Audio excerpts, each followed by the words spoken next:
Hi beautiful people, welcome back to my YouTube channel. This is me guys, Sweet Sanu and you are watching Sun Non-Stop. तो guys, I'm back with another amazing video. आज की जो हमारी video है top 10 changes of India from 1947 to 2024.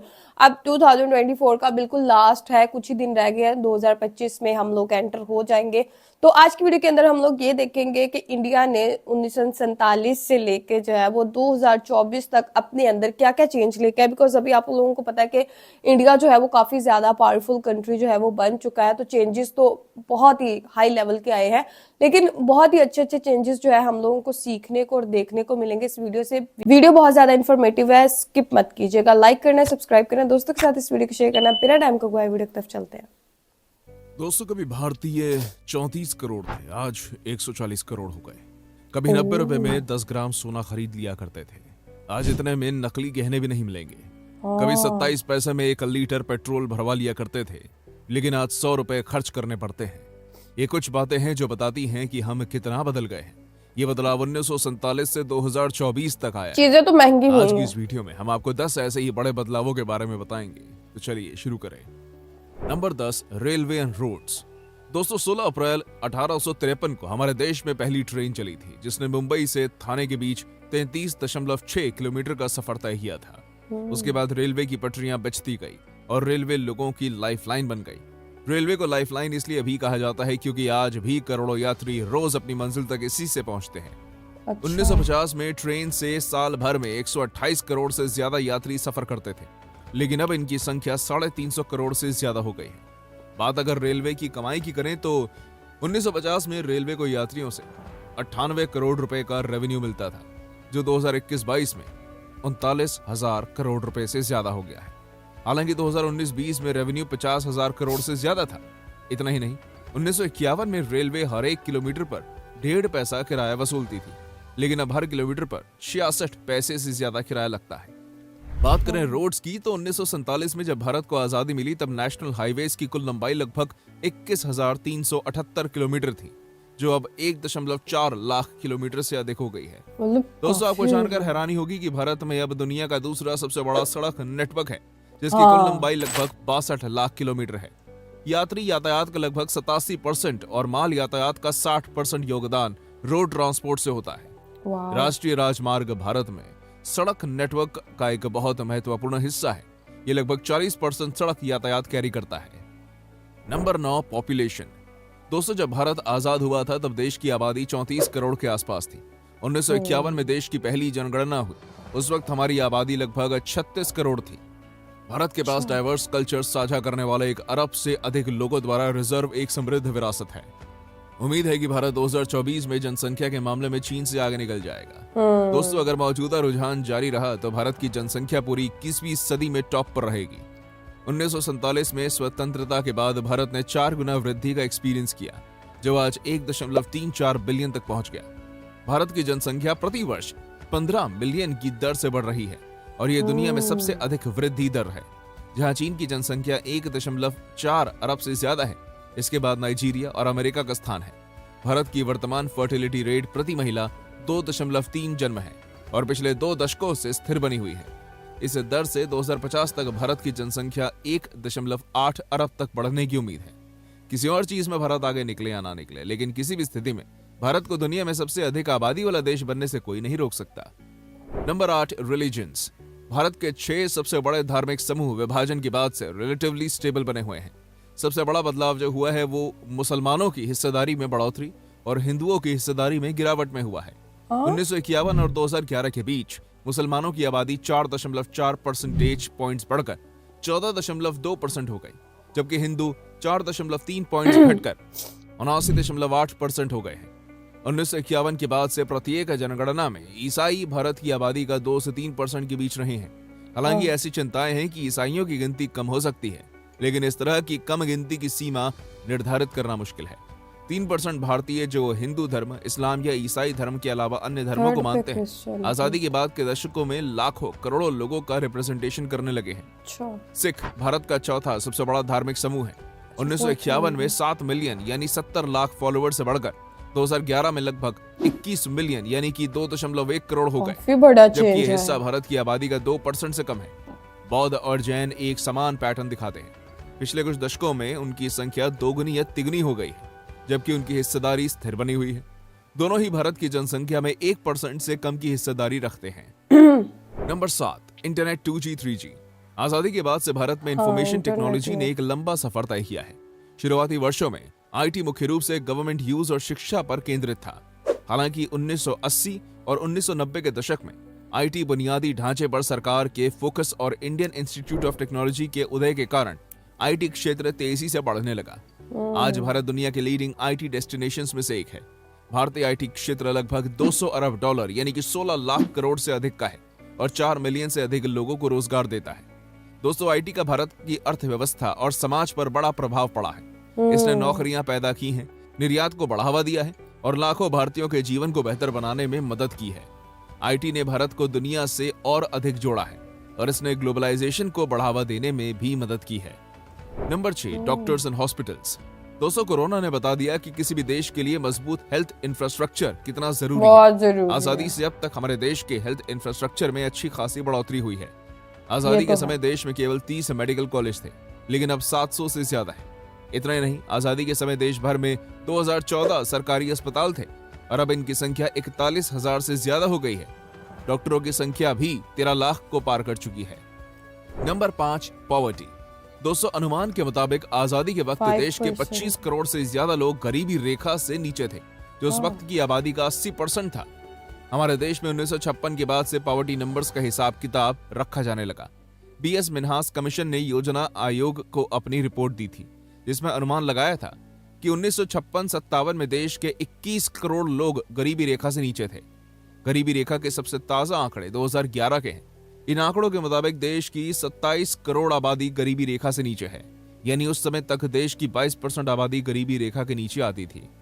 दोस्तों, क्या आप लोग जानते हैं कि गरीब कौन होगा? इसकी डेफिनेशन भी सरकार ने तय कर रखी है। इसके मुताबिक अगर शहर में रहने वाला व्यक्ति हर महीने 1,000 रुपए से ज्यादा कमा रहा है और गांव में रहने वाले व्यक्ति की हर महीने की कमाई 816 रुपए से ज्यादा है, तो वो गरीबी रेखा से नीचे नहीं आएगा। Number 4, children in a family. दोस्तों, हाल के दशकों में भारत की फर्टिलिटी रेट में तेजी से गिरावट देखने को मिली है। आज एवरेज भारतीय महिला के अपने जीवन काल में 2 बच्चे पैदा करने की उम्मीद है। फर्टिलिटी रेट 1.6, जो संयुक्त राज्य अमेरिका जैसे कई इकोनॉमिकली एडवांस देशों की दर से अधिक है, लेकिन 1992 में 3.4 और 1995 में 5.9 की तुलना में बहुत कम है। देश के प्रत्येक धार्मिक समूह की फर्टिलिटी में गिरावट देखी गई है, जिसमें मल्टीट्यूडिनस हिंदू आबादी और मुस्लिम, ईसाई, सिख, बौद्ध और जैन माइनॉरिटी समूह शामिल है। चाइना के बाद इंडिया की बात कुल फर्टिलिटी रेट में ड्रामेटिकली गिरावट आई है, जो 1992 में प्रति महिला 4.4 बच्चों से बढ़कर 2015 में 2.6 बच्चे हो गई है। ये सबसे हालिया वर्ष है जिसके लिए भारत के नेशनल फैमिली हेल्थ सर्वे से धार्मिक डेटा में उपलब्ध है। Number 3, currency. दोस्तों, अमेरिका कई दशकों से दुनिया का सबसे शक्तिशाली देश बना हुआ है। यही कारण है कि अमेरिका की करेंसी डॉलर की भी पूरी दुनिया में दादागिरी चलती है। हालांकि हमेशा ऐसी स्थिति नहीं थी। एक समय था जब अपना रुपया भी डॉलर को टक्कर देता था, लेकिन बाद में स्थितियां बदलती चली गई और आज के समय में भारतीय रुपया वैल्यू के लिहाज से डॉलर के मुकाबले कहीं नहीं ठहरता। आखिर क्यों आजादी के बाद डॉलर के मुकाबले रुपया इस कदर कमजोर होता गया? गौर से देखें तो इसके लिए 5 प्रमुख कारण जिम्मेदार हैं। सबसे पहले, डेसिमलाइजेशन ने रुपयों की वैल्यू गिराई। ये काम हुआ 1957 में, जब 1 रुपए को 100 पैसों में बांटा गया। इसके बाद 1966 के आर्थिक संकट ने एक झटके में रुपए की वैल्यू 57% गिरा दी। 1991 के आर्थिक संकट ने अगला बड़ा योगदान दिया और इसके चलते रुपए की वैल्यू बहुत कम हो गई। 1991 के आर्थिक संकट और लिबरलाइजेशन के चलते डॉलर के मुकाबले रुपया 35 से नीचे चला गया। फिर साल 2013 में रुपए की वैल्यू में बड़ी गिरावट हुई। उस समय कई उभरती मुद्राएं लेकिन अभी तो काफी डिवैल्यूएशन का अच्छी शिकार वैल्यू है इंडियन रुपए। अंत में 2016 की नोटबंदी ने भी रुपए की वैल्यू गिराने में योगदान दिया। Number 2, military. 26 जनवरी 1950 को देश में रिपब्लिक की घोषणा से 2 साल 4 महीने पहले 15 अगस्त 1947 को ही हमें आजादी मिली थी। आजादी ने हमें बंटवारे का जख्म दिया और भारत के 2 टुकड़े हो गए। एक टुकड़े से पाकिस्तान बना।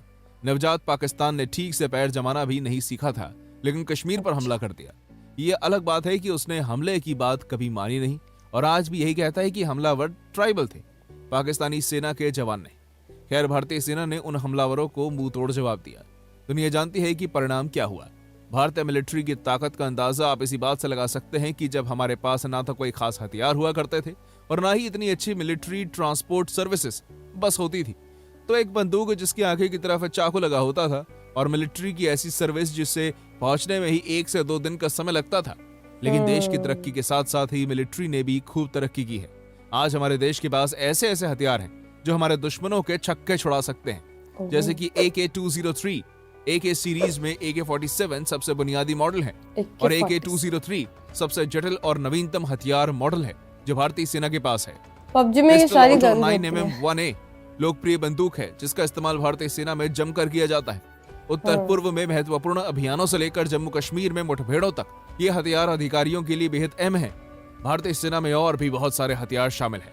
अगर आप इनके बारे में जानना चाहते हैं तो कमेंट करके जरूर बताइएगा। Number 1, GDP। दोस्तों, किसी भी देश की आर्थिक सेहत कैसी है इसको जानने का पैमाना है GDP यानी ग्रॉस डोमेस्टिक प्रोडक्ट।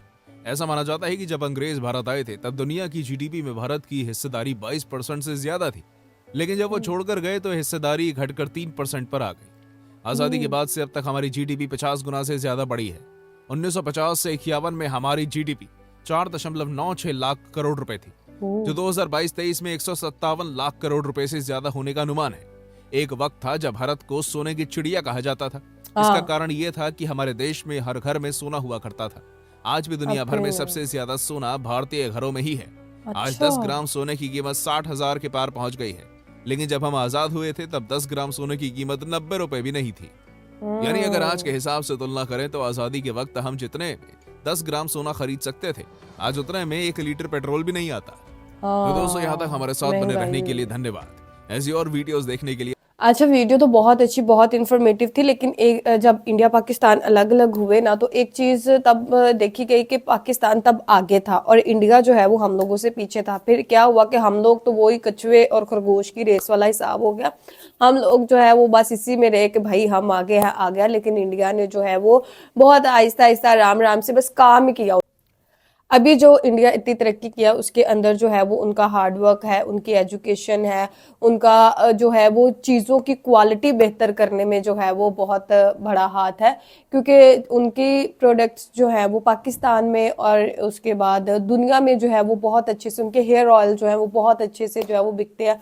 बहुत लोग जो है पसंद करते हैं। अभी पाकिस्तान के अंदर आना बंद हो गया, बट एक टाइम था कि मतलब आते होते थे, बट अभी नहीं आते। अभी तो 2 नंबर प्रोडक्ट्स होते हैं, वो बस लगा देते हैं कि ये है इंडियन, लेबल कर देते हैं, बट वो इंडियन नहीं होती है। लेकिन देखा जाए तो महंगाई मतलब अगर पाकिस्तान के अंदर बढ़ी है, इंडिया के अंदर भी बढ़ी है, लेकिन पाकिस्तान सिर्फ महंगाई में ही बढ़ा है और किसी चीज में आगे नहीं बढ़ा, बाकी सारी चीजों के अंदर पीछे ही गया है। बट इंडिया के अंदर अगर महंगाई उस हिसाब से नहीं है जिस हिसाब से पाकिस्तान के अंदर है, महंगाई तो वहां पे हुई है इंडिया के अंदर, लेकिन उन्होंने उस हिसाब से जो है वो लोगों को क्या उसे कहते हैं जॉब्स अच्छी दी, उनकी सैलरीज अच्छी की, फिर कनेक्टिविटी पूरी इंडिया के अंदर आई। तो 1947 के अंदर जो है वो देखा जाए तो इंडिया पाकिस्तान के पास उस हिसाब से चीजें कुछ भी नहीं थी, ठीक है, बिकॉज बिल्कुल नए नए दोनों कंट्रीज थी और चीजें का जो है वो बंटवारा भी हो चुका था। तो दोबारा से जो है हर चीज को स्टैब्लिश करना ये मतलब कोई इजी बात नहीं थी, बहुत टफ थिंग, बहुत ही जो जिसे कहते हैं ना टफ चीज थी। लेकिन फिर भी जो है वो इंडिया ने भाई बहुत रैपिडली तरक्की की और वो आगे चले गया और हम स्टिल वहीं के वहीं हैं। सिर्फ महंगाई में और भीख मांगने में हम आगे हैं, बाकी ओवरऑल देखा जाए तो किसी चीज में भी हम इंडिया से आगे नहीं है, ठीक है। तो गाइस, आप लोगों को आज की वीडियो कैसे लगी, do comment, like, subscribe and share करते जाएगा। तो चलिए गाइस, मिलते हैं नेक्स्ट वीडियो के अंदर। Bye bye.